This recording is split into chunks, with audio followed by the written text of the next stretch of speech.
What's going on, guys? Sorry, it's been a while since I posted. I got a lot going on in the garage. Got a Aquaman torn down. Got Blue 300 in here. I'm doing a couple of things too, and I got a little DSX 90. I'm doing a couple of things too. First off, we'll start out with what's going on with Aquaman. Well, got an opportunity to get a 60% gear reduction from Jeremy Lee, aka Reduction Boss. This thing is gorgeous. No case trimming required. It's in there. Sucker is tight fit. I mean, when I say tight fit, I mean there is no room for error. There's a frog hair in there. So that's going on. I'm waiting on my seals to get done. My buddy that bought my 53 from me, I gave him my floorboards because I messed up on them and I wanted different ones. So he gave me his left one. His right one was messed up. And you can see where I'm going to trim those. I'm waiting on the right side so I can trim it. Little things I've done in the past. I've replaced my axle tube seal there. I'm going to get a new axle tube itself that comes with a bearing and all that, because that bearing is pretty much shot. I replaced this centerpiece. You can see right there. One thing, this hole right here was too small. My radiator hose was rubbing right there and right there, so I made this a lot bigger on this one. As you can see there, no rubbing anywhere. Replaced the winch rope. I think we've talked about that before. I had my air box out because it was leaking, and I resealed it. You can see it there. Done the crankcase loop. Resituated my snorkel so it's like I'm wiggling the bike right now. That's how tight it is. The main reason I got rid of that centerpiece was there was two holes right here for the switches that I had when it turned on other accessories, and I didn't like the way it looked. Plus my switch on that side kept falling out. Right there, I'm waiting on my stepper bit so I can drill that. I also ran my gas tank vent. I've got to hook up my coolant reservoir. Ran that up. Waiting on my seat to get back in. Getting that redone in vinyl instead of that crappy U-Trax marine grade stuff. That's pretty much it, guys. That's really all I've done is just the clutching. That's really all this thing came in for. I pulled it apart was for the clutching. My clutches did look good, so I just went ahead and put the new springs in from Jeremy Lee. You can see all of those are lined up nice and pretty. And that's how they go together. Right there. Shouldn't be any gap in there. That first disc is cantered like that.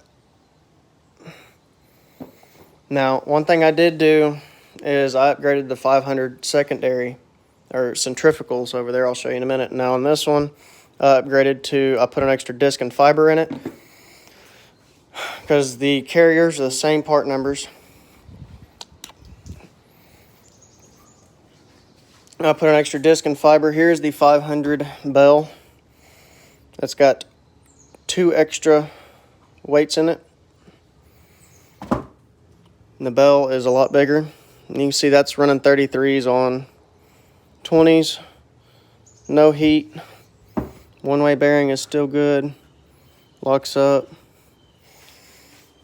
Let's see if I can get y'all a better view of this, of how close that is. Look how close that is right there. Ooh-wee, son. I mean, there is just a frog hair, but this sucker is good, as you can see right there. Maybe if it'll focus. I can see it fine as day here, but I don't know if y'all can see it. Right there, it says Reduction Boss, 60%. That's basically all that's going on mine. After I went riding last, I had this sucker probably about this deep the whole weekend, which, keep in mind, my racks are at 44 inches. So that's probably around 50 inches of water the whole weekend. Found an air leak. Oh, I also did get the OMC gasket for my airbox lid. While I had that out, that was a perfect opportunity to do that. So I did that. 20 bucks. Well worth it. I got several buddies that are running it. You can see my snorkel's off because I'm going to tape this stuff up real nice and then secure it after I get my coolant back in there. And then I'll take it and I'll smoke test it and resituate this so it's straight. What's going on with the Blue 300? Well, as you can see, there's a little bit of funkiness going on here. The fronts are wider than the back. So we're going to push the back out 2 inches. He ripped a hole in his muffler, and it kind of started tearing up his tire. We're going to do a brake delete. His rear end is leaking, so I'm going to get, that's a 250 big red rear end, so I'm going to get the 250 big red rear end rebuild kit, do that.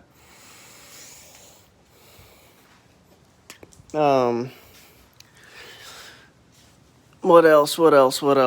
Oh, his transfer case output seal is leaking, so I'm going to take that off, put that together. Waiting on a lug wrench to get these lugs off. Might have to borrow one from my buddy. Then I can put the spacers on, put those lugs back on. What's going on with the little DSX90?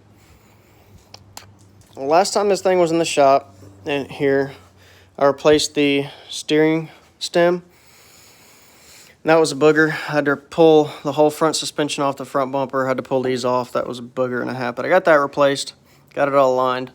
And then his son swamped it. Oh, so he said he swamped it. I didn't think he swamped it, really. I think what happened was he got water up to the top of the hubs right here, which is right in line with the spark plug. Spark plug got wet, and it killed the motor. So what I did is I went and checked the airbox. The airbox had water in it from just splashing and stuff, so I drained all that out. He was getting water in the carb, so I drained the carb, refilled. And his rear brakes were messed up. Now, I don't know what's going on here, but he had this at Can-Am, and Can-Am dealership screwed him over. It is missing a pad. Don't ask me how that works, because I could not tell you. Anyway, his piston pushed all the way out, caused a leak, and lo and behold, you have to order the whole new piston and get both back brakes. But here is his other brake, if I can get this thing compressed, which I'm not going to be able to. Oh, there we go. Trying to do this one-handed, guys, is pretty darn difficult. No pad left on that at all. So Can-Am just robbed him of his money. Not going to mention that Can-Am dealership, but it's a very well-known one around the DFW area. So I'm going to order him a new caliper and get that fixed, get the brakes bled, because there's no pressure at all. And then this thing will be good to go. It does run, it does drive. I'll get him a new air filter, because his air filter is soaked with water and gas, and that's just because of flooding it.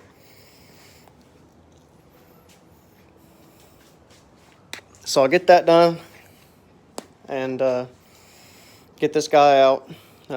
Still waiting on the rebuild kit for the rear end.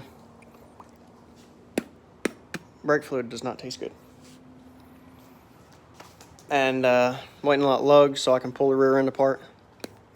But that is about it, guys. Little thing that I am doing now that I got these floorboards off, I am painting little foot pegs orange. I think that'll be a nice little touch. Guys, that is about it. I hope y'all liked the video. Stay tuned for more, because now that I got my instrumentation working for my GoPros, I can start filming. Going down to Houston December the 3rd. Probably going to Extreme, maybe Creekside, maybe DSR, maybe Extreme DSR. But I will let y'all guys know. I'll holler at y'all later.